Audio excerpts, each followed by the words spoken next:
بسم الله الرحمن الرحيم يا أيها الناس أنتم الفقراء إلى الله والله هو الغني الحميد إن يشأ يذهبكم ويأتي بخلق جديد وما ذلك على الله بعزيز. A'udzubillahi minasyaitonirrajim. Bismillahirrahmanirrahim. Assalamualaikum warahmatullahi wabarakatuh. Abang kakak yang dirahmati Allah, mari kita mulai dengan bersama baca ta'awuz dan juga membaca basmalah. A'udzubillahi minasyaitonirrajim. Bismillahirrahmanirrahim. Abang kakak yang dirahmati Allah, kemarin di video sebelumnya kita membahas tentang 3 fakta tentang dunia. Nah, 3 fakta tentang dunia ini ada 3, cuma saya pecah jadi 3. Yang pertama, tidak ada la najata minal maut. Tidak ada satu orang pun yang lolos dari kematian. Kenapa? Karena memang mati itu pasti ya bang kakak. Bukan insya Allah mati, tapi pasti mati. Maka yang jadi pertanyaan basic untuk kita adalah kapan matinya? Lalu yang kedua, bagaimana matinya? Ya kan? Tentu kapan kita nggak pernah bisa jawab. Bagaimana cuma ada 2. Satu, ya kan? Satu baik, satu buruk. Satu husnul khotimah, satu su'ul khotimah. Kita minta kepada Allah sebagaimana diajarkan para nabi, diajarkan kepada orang-orang soleh, mintalah untuk husnul khotimah, wafat dalam keadaan husnul khotimah. Maka di akhir kemarin saya cerita bahwasanya pimpinan pondok saya, guru saya, kiai saya mengatakan banyak orang mencari hidup yang baik, punya rumah bagus, pengen punya karir yang bagus, pengen punya jam tangan bagus, mobil bagus, kehidupan yang bagus, tapi lupa mencari mati yang baik. Nah, mencari mati yang baik ini ittaqullaha wa la tamutunna illa wa antum muslimun. Wala tamutunna, janganlah sekali-sekali mati dan jangan coba-coba mati kecuali dalam keadaan muslim. Nah, abang kakak, muslim yang kita maknai selama ini selalu kita pahamnya muslim itu adalah orang Islam gitu ya. Padahal yang dimaksud dengan muslim itu adalah salima yaslamu, berserah diri. Kalau sederhananya saya terjemahkan, definisi muslim itu adalah orang yang tunduk dan patuh kepada Allah, tunduk dengan kemahakuasaan Allah, patuh dengan segala macam aturannya. Jadi tunduk ini abang kakak melambangkan bahwasanya kita memang tidak punya kekuatan, we are nothing gitu ya, la haula wala quwata illa billah.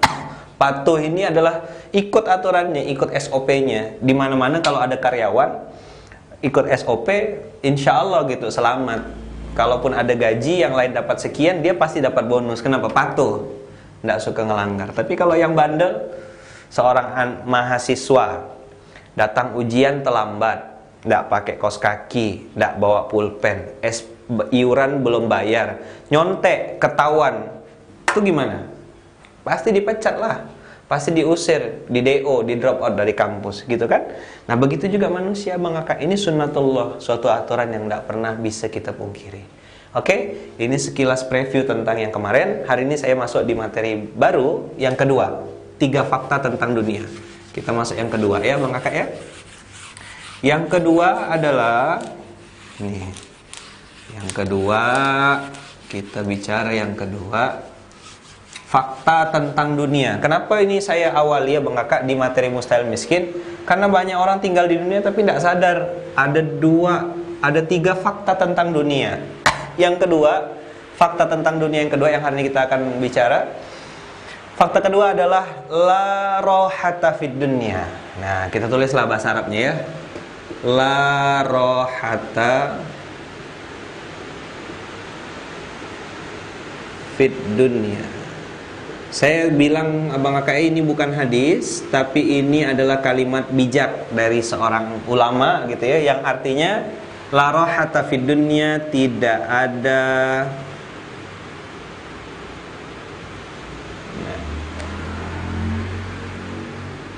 kata santai atau istirahat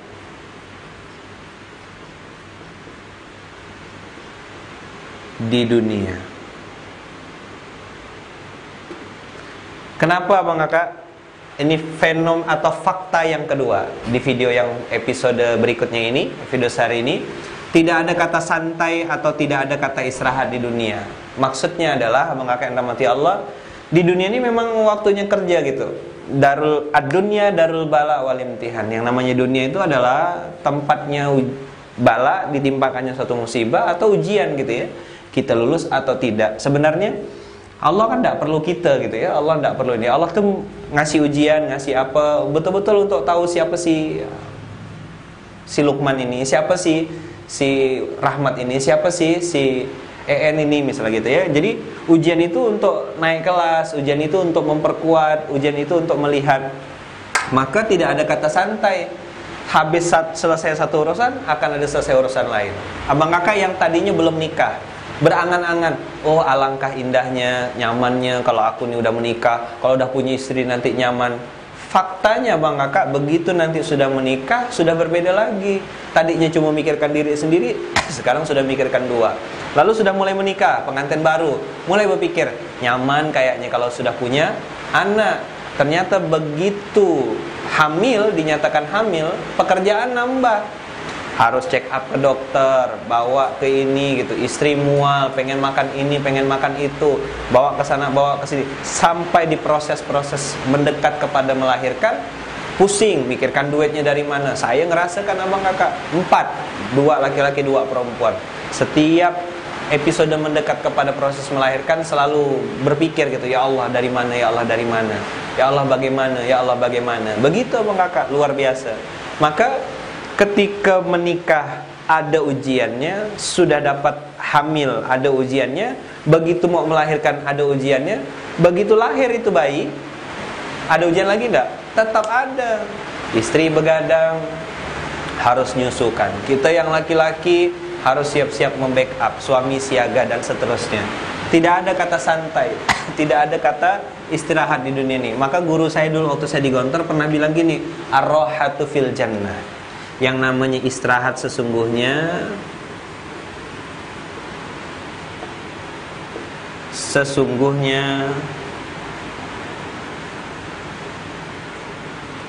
itu di surga. Nanti abang kakak akan banyak ya buka ayat Quran, isinya tuh tentang bahwasanya manusia itu memang ya nanti di dunia tuh selalu ada ujiannya. Di dunia ada saja. Bahkan dalam ayat yang sering kita baca ya, fa idza faraghta fansab. Kalau engkau sudah selesai pada satu urusan, maka lanjutkanlah dengan urusan yang lain. Abang kakak, fakta yang kedua tentang dunia ini memang kadang-kadang kita suka hidup di dimensi, ini dia. Dimensi apa? Dimensi nanti. Nah, saya pengen ngajak abang kakak untuk merenung ya di sisa 5 menit terakhir ini. Ada satu pintu gerbang. Nah ya, pintu gerbang. Pintu gerbang. Bolehlah kita tulis di sini, pintu gerbang iblis. Iblis itu abang kakak pengen menyesatkan seorang hamba, pengen menyesatkan seorang orang muslim, itu disesatkan dengan satu pintu gerbang. Pintu gerbang itu artinya pintu masuk. Apa sih pintu masuknya iblis nih? Abang kakak lihat benar-benar ya. Pintu gerbang iblis adalah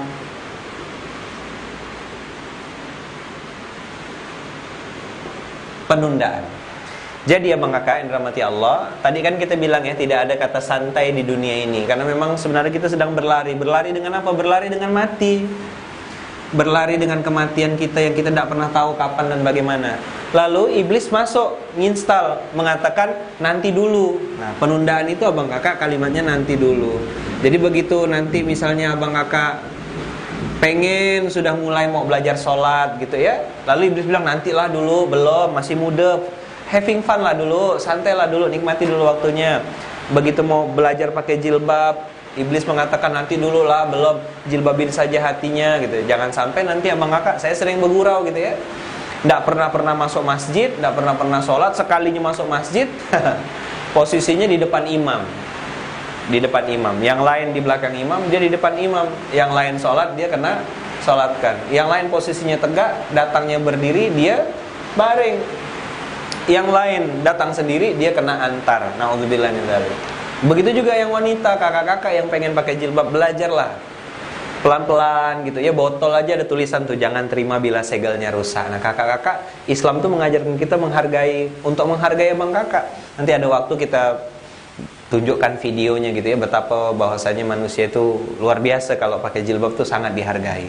Nah nanti dulu diajak pakai jilbab, yuk pakai jilbab, yuk nutup aurat gitu ya. Dia bilang nanti dulu lah, belum siap saya dan segala macam. Takutnya nanti abang kakak, iblis sudah telanjur nginstal filenya nanti dulu.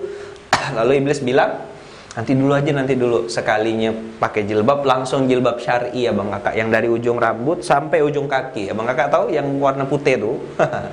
Yang warna putih, kain kafan namanya ya. Jangan sampai sekali-kalinya pakai jilbab langsung pakai kain kafan, yang itu syar'i. Baik, abang kakak yang dirahmati Allah, closing. Maka kalau tidak ada kata santai di dunia, jangan pernah tergiur dengan kata-kata nanti. Nanti ya, kalau saya udah nikah saya baru kayak gini. Nanti kalau saya udah sukses saya baru kayak gini. Nanti kalau saya udah ini harus dibuang abang kakak. Maka kalau pengen bahagia, kalau pengen melawan pintu gerbang iblis ini, maka lawanlah dengan kata-kata now. Apa now itu? Sekarang. Karena now kalau dibalik abang kakak, dibaca dari sebelah kanan, dia dibacanya won. Now sama dengan won. Maksudnya kalau orang sudah mulai dari sekarang, maka dia sebenarnya sudah menang. Saya ulang ya, ini penting sekali. Kalau orang memulai sesuatu kebaikan sekarang, maka dia sebenarnya sudah menang. Jangan pernah tunda, karena ini pintu gerbangnya iblis. Oke abang kakak yang dirahmati Allah, saya mengingatkan terus gitu ya, untuk abang kakak ikut terus video ini, karena kita akan terus upload setiap harinya insyaallah dengan izin Allah. Bantu doa supaya tim-tim kita, Bang Rahmat, Bang En, semuanya yang terlibat di sini selalu dilindungi Allah, diberikan kesehatan. Juga Bang Ajrul ya.